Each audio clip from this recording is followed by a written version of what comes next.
हैं साहब। कितने? सतयुग, त्रेता, द्वापर, कलयुग। इन 4 युगों की अपनी अलग अलग महिमा बतलाई गई है। अभी ये कौन सा युग चल रहा है? जोर से बोलो। कलयुग चल रहा है। सतयुग में एक व्यक्ति की उम्र 17,08,000 वर्ष। ये सतयुग की उम्र है। और शतयुग में मनुष्य की उम्र कितनी होती है? 1,00,000 वर्ष की। कितनी? इनमें से महाराज 75,000 वर्ष तक वह संसार के कार्यों में रहता है, लेकिन फिर बाकी की जो 25,000 वर्ष होते हैं, जहां 75,000 वर्ष बीते, चौथापन लगा, वह सीधे महाराज फिर भजन में लग जाते हैं। मैया जी कितनी उम्र हो गई?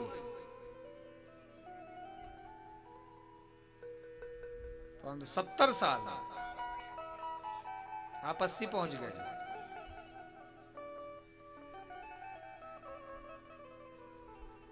पहले 25,000 वर्ष तक तपस्या करनी पड़ती थी, है ना। फिर उसके बाद आया त्रेता युग। जिनको नहीं याद हो वो लिख ले। मैं कहा कर तो मेरी कथा में बैठो तो कागज पेन लेके बैठो। पता नहीं कौन सी बात ऐसी हो जो आपके जीवन का कल्याण कर सके। दूसरा आया त्रेता युग। त्रेता युग की आयु है 12,96,000 वर्ष की।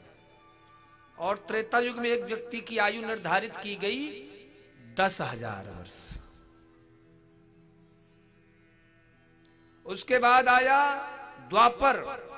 सतयुग में भगवान के 12 अवतार हुए। त्रेता में राम अवतार, परशुराम अवतार इत्यादि हुए। द्वापर में आए कृष्ण अवतार। द्वापर की आयु महाराज है 8,64,000 वर्ष। और मनुष्य की आयु हुई 1,000 वर्ष। कितनी हुई? 1,000 वर्ष हुई। और फिर आता है नंबर कलयुग का। कलयुग की पूरी उम्र है 4,32,000 वर्ष। और इसमें मनुष्य की आयु निर्धारित की गई 100 साल। उसमें भी महाराज 100 साल में से बहुत भाग्यशाली होते जो 100 पहुंचते हैं। सब 70-80 में लुढ़क जाते हैं साहब। 24 घंटे का एक दिन होता है। आजकल लोगों के 12 घंटे सोने में निकल जाते हैं। श्री भर्तृहरि महाराज जी कहते हैं, आयुर्वर्ष शतम नृणाम परिमितम रात्रौ तदर्थम गतम तस्यार्धस्य परस्य चार्धम परम बालत्व वृद्धत्वयो। 100 साल की आयु, उसमें सिस्वी साहब 12 घंटे तो सोने में निकल गए। मतलब जिंदगी के 100 साल, 24 घंटे का एक दिन, तो 100 में 50 चले गए सोने में। अब कितने बचे हैं? गणित वणित नहीं आती है क्या? 50 में कितने बचे? उनमें से 25 वर्ष श्रीमती जी के मोह ने जकड़ लिया, है ना। ससुरारी पियारी भई जब ते। अच्छा, जो बुजुर्ग माता है वो बड़ी प्रसन्न हो रही हैं। बोले महाराज बिल्कुल करेक्ट बात कह रहे हैं, है ना। ससुरारी पियारी भई जब तेरी पुरूप कुटुंब लगे तब ते। जिस दिन से ससुराल अच्छी लगने लग जाती है ना महाराज, उस दिन से घर परिवार बुरा लगने लग जाता है। तो पिता का स्नेह, माता की प्रेम की डोरी सब श्रीमती जी के चरणों में धर दिया जाता है। अब तो सुप्रीम कोर्ट का जो आदेश होगा वही फाइनल डिसीजन माना जाएगा। अब कितने बचे?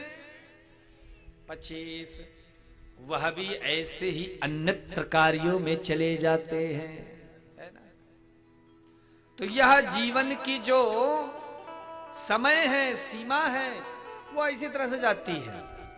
हमारी कोई व्यवस्था नहीं है। हम मनुष्य हैं, भगवान ने केवल मनुष्य को ही बुद्धि दिया है, विवेक दिया, और किसी जीव जानवर में नहीं है, चार हाथ पैर वालों में नहीं है। केवल मनुष्य में ही बुद्धि है। वही भजन कर सकता है, वही पूजन कर सकता है, वही कीर्तन कर सकता है। बाकी आप किसी गधे को बोलो, करेगा कीर्तन? क्यों नहीं करेगा? और हमारे पास सारी व्यवस्था है, लेकिन फिर भी महाराज छूटता नहीं है संसार। बुढ़ापा आ गया है, बाल पक गए हैं, पूरी बत्ती सी बाहर निकल गई है, कमर टेढ़ी हो गई है। कहो माता राम भजन करो, बोले महाराज अभी नातिन का ब्याह और करना है, फिर भजन करेंगे। अभी भी बोझा ढो रहे हैं।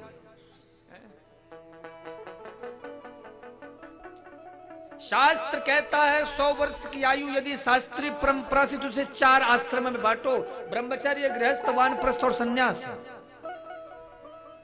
25 वर्ष का ब्रह्मचर्य, जहां 50 की उम्र हो जाए मैया जी क्या करो, सुक्तावा छोड़ दो।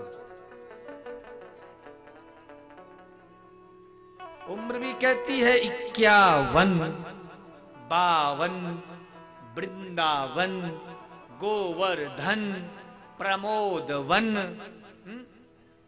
आनंद वन, कैलाश वन, 57, 8। उम्र भी बार बार सावधान करती, अरे अब तो पगले छोड़ो। लेकिन महाराज जो बुढ़ापा आया और मोह जकड़ लेता है। तिजोरी की चाबी अब तो बहुओं से भी छिपा के रखना पड़ता है। क्या करे साहब। एक सेठ जी मेरे पास आए, कहने लगे महाराज मुझे बैराग क्या गया, क्या हुआ? बोले महाराज जब से बेटी के घर में बेटा हुआ, जब भी उससे मिलो कहता है वो बब्बी बहू लाती, लो जाओ बाबा की गोद में। बेटा भी कहता जाओ बाबा की गोद में बच्चे को दे दो। वो नाती ब्याह कहता है बाबा बाबा। मन में लगता अरे राम राम, अब तो छोटे छोटे बच्चे हमको बाबा बोल रहे हैं, तो अब तो हम सचमुच के बाबा ही बन जाते हैं, है ना। इस शुद्ध तोतली बोली पे अब तो शर्माओ, नाती कहने लागे बाबा, तो अब बाबा ही बन जाओ, बाबा बनते हैं। तो हमने कहा क्या दिक्कत है, बनो। ज्यादा प्रॉब्लम हो तो हमारे चित्रकूट में आ जाओ, रहने खाने की सब चकाचक व्यवस्था रहेगी, भजन करो, कीर्तन करो। बोले महाराज विचार तो पूरा था, लेकिन फिर बदल गया। कैसे? बोले कुछ दिन बाद बेटी के घर में बेटा हो गया, और उससे जब मिला तो वो कहता है ना ना अभी नहीं। तो इसलिए माई बाप, ये शिव पुराण कहती है कि 50 वर्ष की अवस्था तक 90% समय घर में दो, 10% समय तीर्थ में, और जहां 50 के ऊपर पहुंच जाओ 90% समय तीर्थ में दो, 10% समय घर में देना चाहिए। लेकिन हाय रे जीवन धन्य है महाराज। एक मैया जी कल हमसे कह रही थी बाबा आप बात तो बड़ी अच्छी बताते हैं, लेकिन क्या करें महाराज, घर छोड़ करके 2 दिन के लिए भी जाना मुश्किल हो जाए। क्यों?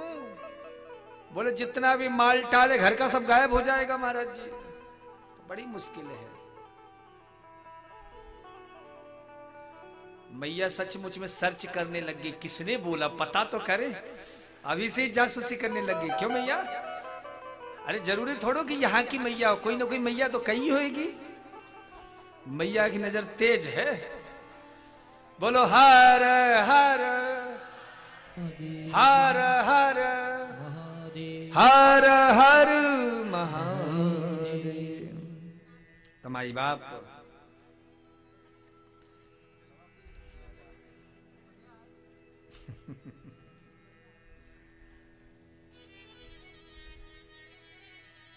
छड़े भंगुर जीवन की कलिका, कल प्राते को जाने खिली न खिली। जीवन का कोई भरोसा नहीं है साहब।